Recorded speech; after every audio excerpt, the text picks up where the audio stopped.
Bismillahirrahmanirrahim. Assalamualaikum warahmatullahi wabarakatuh.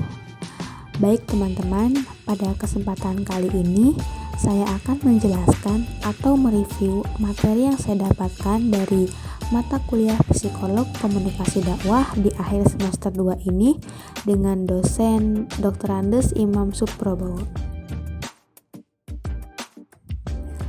Sebelumnya, perkenalkan nama saya Anggi Novi Astuti, biasa dipanggil Anggi dengan NIM 202007180. Saya berasal dari kelas Psikolog Komunikasi Dakwah C.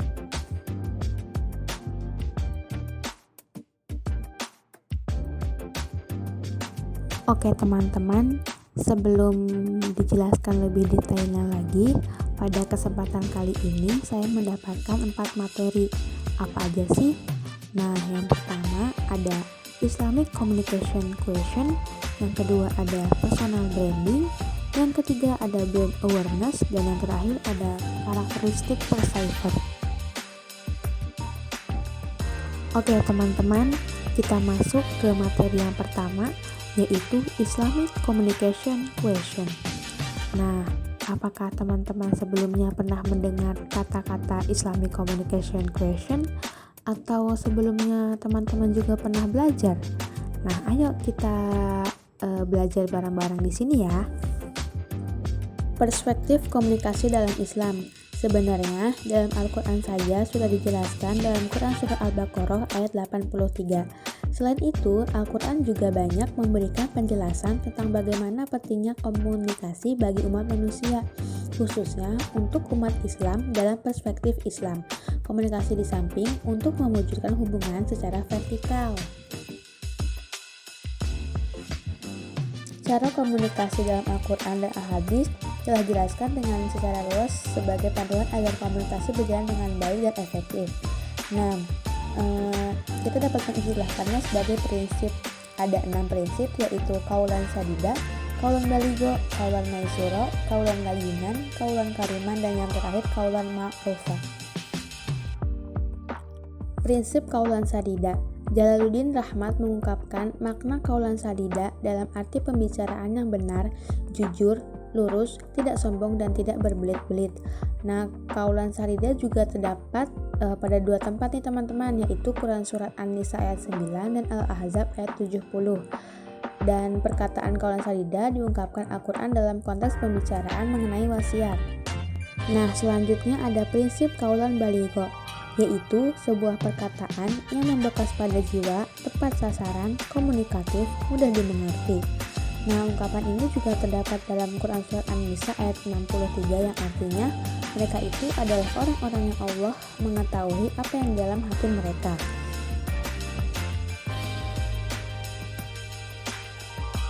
Nah, selanjutnya ada prinsip kaulan maisuro. Secara etimologis, yaitu isim maf'ul dari yasara yang bermakna mudah atau gampang. Nah, ini juga sudah dijelaskan dalam Quran Surat Al-Isra ayat 28. Jika diperhatikan dari ayatnya, itu bermakna perkataan yang mudah adalah perkataan yang pantas, yaitu tutur kata yang mengandung kesantunan. Selanjutnya yaitu ada prinsip kaulan layinan, yaitu seorang komunikator yang sukses adalah yang memiliki kemampuan untuk mengungkapkan kebenaran dan mengarahkan orang lain dengan arahan yang baik dan lemah lembut. Kelemah lembutan ini dimaksudkan agar ia mampu berinteraksi dengan orang lain hingga akhirnya ia memiliki pengaruh yang besar dalamnya. Selanjutnya ada prinsip kaulan kariman. Kaulan kariman harus digunakan khususnya saat berkomunikasi dengan kedua orang tua atau orang yang harus kita hormati. Dalam konteks jurnalistik dan penyiaran, kaulan karimah bermakna menggunakan kata-kata yang santun, tidak kasar, dan tidak vulgar. Kaulan karimah juga bermakna perkataan yang mulia yang dibarengi dengan rasa hormat. Selanjutnya yaitu prinsip kaulan ma'rufah. Berkomunikasi yang baik, Allah perintahkan kepada segenap umat muslim dalam rangka menjaga diri atau iffah. Salah satu senjata agar kita selalu terjaga dari berkata makruf atau baik dan terhindar dari berbicara yang buruk adalah rasa malu dan selalu merasa diawasi oleh Allah. Nah, selanjutnya kita masuk ke materi yang kedua nih teman-teman, yaitu personal branding. Apa sih personal branding itu? Apakah teman-teman sebelumnya pernah belajar tentang personal branding? Atau sebelumnya sudah paham tentang personal branding? Yuk kita simak penjelasannya.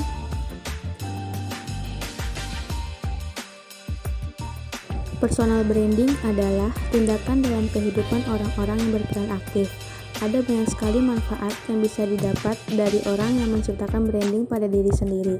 Selain itu, branding memungkinkan seseorang untuk mengatur hidup mereka sendiri tanpa harus bergantung pada orang lain.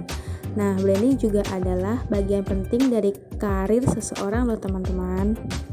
Selanjutnya adalah komponen dalam personal branding. Yang pertama ada nilai unggul. Biasanya banyak orang yang merasa kesulitan untuk menemukan nilai unggulnya dari segala yang diminatinya, dikarenakan orang tersebut kurang banyak berlatih. Nah, yang kedua ada keterampilan. Setiap orang mempunyai keterampilan, kemampuan, dan kelebihan. Nah, yang ketiga ada tingkah laku. Tingkah laku akan mendukung semua aspek yang akan memunculkan kamu seperti apa. Nah, selanjutnya ada komponen pendukung. Yang pertama adalah penampilan diri. Penampilan diri di sini akan menunjukkan dan mempresentasikan diri kamu itu seperti apa. Dan yang kedua ada keunikan pada diri sendiri. Keunikan pada diri sendiri yang tidak dimiliki orang lain. Selanjutnya ada macam-macam personal branding. Macam-macam personal branding dibagi menjadi dua, yaitu alami, yaitu seseorang yang dengan alami sudah melakukan personal branding tanpa ia sadari. Yang kedua adalah buatan, yaitu seseorang yang dengan sengaja menciptakan personal brandingnya untuk mencapai hal tertentu. Konsep pembentukan personal branding yang pertama adalah spesialisasi. Personal branding yang kuat memiliki ciri khas dalam spesialisasi yang tepat. Yang kedua, kepemimpinan. Masyarakat membutuhkan pemimpin di suasana ketidakpastian yang dapat memberikan arahan. Yang ketiga yaitu kepribadian. Yang keempat yaitu perbedaan. Personal brand yang efektif harus berbeda dibanding yang lainnya. Yang kelima yaitu kenampakan. Untuk menciptakan personal branding, kegiatan personal branding ini harus dilakukan dan terlihat secara konsisten. Yang keenam yaitu kesatuan. Realita yang sebenarnya dalam kehidupan sehari-hari pribadi sesuai dengan nilai yang perilaku yang dibentuk dalam personal branding. Selanjutnya yaitu keteguhan. Individu harus memperhatikan tren dan harus tetap teguh dengan personal brand yang awal sudah dibentuk tanpa pernah meragukan dan berniat untuk mengubahnya. Yang kedelapan yaitu nama baik.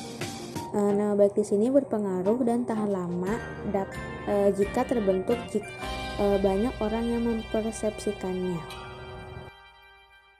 Selanjutnya ada manfaat personal branding. Yang pertama, meningkatkan kepercayaan diri. Yang kedua, meningkatkan kredibilitas. Yang ketiga, memberikan nilai tambah. Yang keempat, memperluas jaringan. Yang kelima, mempunyai fokus audiens. Dan yang keenam, membuat paham dengan apa yang kamu bisa berkembang.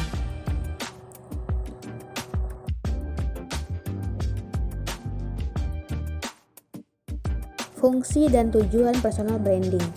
Fungsinya yaitu untuk menciptakan persepsi yang menarik dan menonjol yang dapat membedakan satu individu dengan yang lain. Yang kedua yaitu tujuan, untuk membangun branding diri Anda sendiri. Dan hasilnya akan sangat memuaskan dan akan berdampak besar pada karir dan hidup kita. Nah, baik teman-teman, sekarang kita memasuki materi ketiga nih, yaitu brand awareness. Sebelumnya, apakah teman-teman sudah pernah belajar tentang brand awareness atau pernah mendengar istilah ini? Jika belum, yuk kita belajar bersama-sama.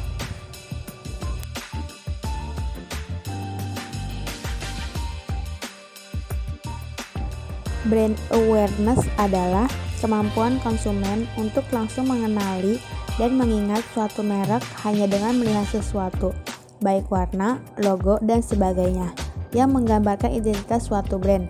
Tidak hanya suatu brand, kita juga dapat menerapkannya di kehidupan sehari-hari.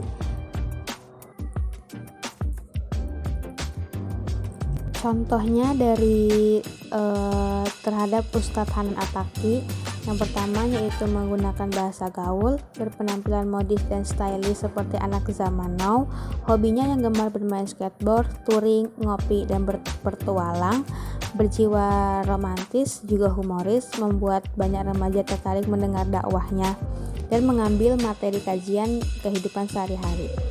Yang selanjutnya yaitu tingkatan. Yang pertama, tidak menyadari merek merupakan tingkat yang paling rendah dalam piramida kesadaran merek. Yang kedua yaitu pengalaman merek, tingkat minimal dari kesadaran merek. Yang ketiga yaitu peningkatan kembali terhadap merek. Peningkatan kembali terhadap merek didasarkan pada peminat seseorang. Yang terakhir yaitu puncak pikiran.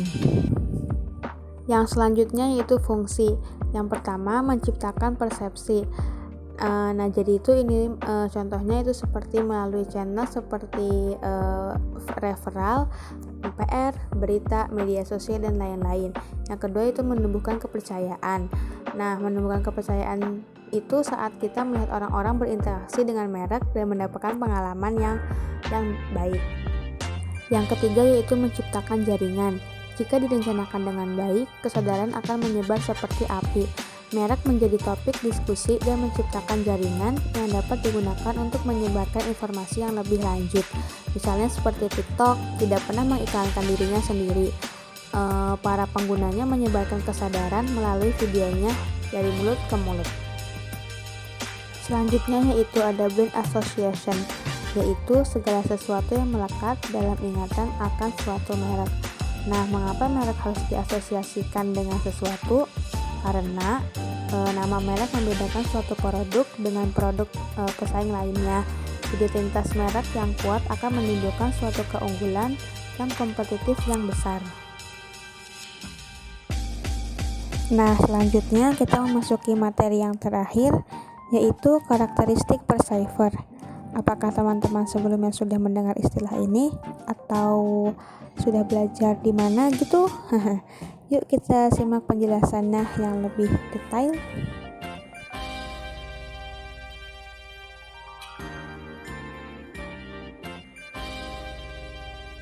Sebelumnya mohon maaf teman-teman, itu ada typo sedikit, itu bukan tentang tingkatan brand awareness ya. Menurut Mitra Toha, ada dua faktor yang mempengaruhi persepsi seseorang, yaitu faktor internal dan eksternal. Nah, yang pertama itu faktor internal, yaitu pemahaman atau belajar, kedua motivasi, dan ketiga kepribadian. Yang selanjutnya yaitu faktor eksternal. Yang pertama adalah intensitas dari suatu perhatian. Dapat dinyatakan bahwa semakin besar intensitas stimulus dari luar, layaknya semakin besar pula hal-hal yang dapat dipahami. Yang kedua yaitu ukuran. Yang ketiga yaitu keberlawanan atau kontras, bahwa stimulus dari luar yang penampilannya berlawanan dengan latar belakang atau sekelilingnya. Yang keempat yaitu pengulangan, bahwa stimulus dari luar yang diulang akan memberikan perhatian yang lebih besar dibandingkan dengan yang sekali dilihat.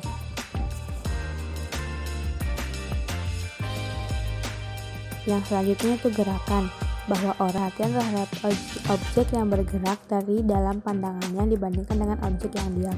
Selanjutnya itu baru dan familiar, bahwa baik situasi eksternal yang baru maupun yang sudah dikenal dapat dipergunakan sebagai penarik perhatian.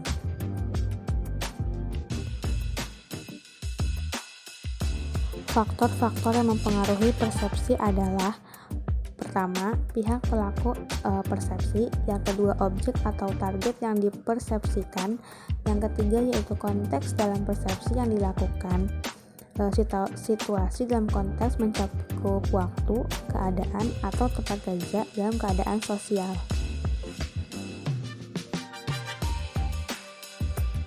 Pihak pelaku persepsi, seseorang individu memandang pada suatu target dan mencoba menafsirkan apa yang dilihatnya. Kemudian penafsiran itu dipengaruhi oleh karakteristik kepribadian dari pelaku persepsi itu sendiri. Di antara karakteristik kepribadian yang mempengaruhi persepsi adalah sikap, motif, dan yang lain-lain. Nah, di antaranya itu ada sikap. Tiap-tiap individu melihat hal yang sama. Yang kedua adalah motif. Kebutuhan yang tidak dipuaskan akan merangsang individu. Yang ketiga yaitu kepentingan atau minat. Karena kepentingan individual, setiap individu berbeda. Yang keempat yaitu masa lalu. Seseorang yang mengalami peristiwa yang belum pernah dialami. Yang terakhir yaitu pengharapan. Alasan Perseifer tidak akurat dalam mempersepsikan orang lain. Yang pertama, seseorang mungkin dipengaruhi oleh pertimbangannya bahwa dia mungkin tidak dapat untuk mengidentifikasi dan menjawab isyarat. Yang kedua yaitu ketika diminta untuk membuat suatu perceptual judgment. Dalam membuat gambaran atau pendapat-pendapat yang bersifat intelektual, dia mungkin dipengaruhi oleh faktor-faktor emosional. Apa yang disukainya dipersepsikan benar. Yang selanjutnya, dia akan memboboti kejadian perseptual dari sumber yang dihormati atau disenangi, lebih berat daripada yang datang dari sumber-sumber yang lainnya. Yang terakhir yaitu dia mungkin tidak dapat mengidentifikasi semua faktor dengan mana pendapatnya didasarkan, walaupun sepertinya dia tidak menyadari seberapa besar memboboti keputusannya atas dasar-dasar faktor-faktor tertentu.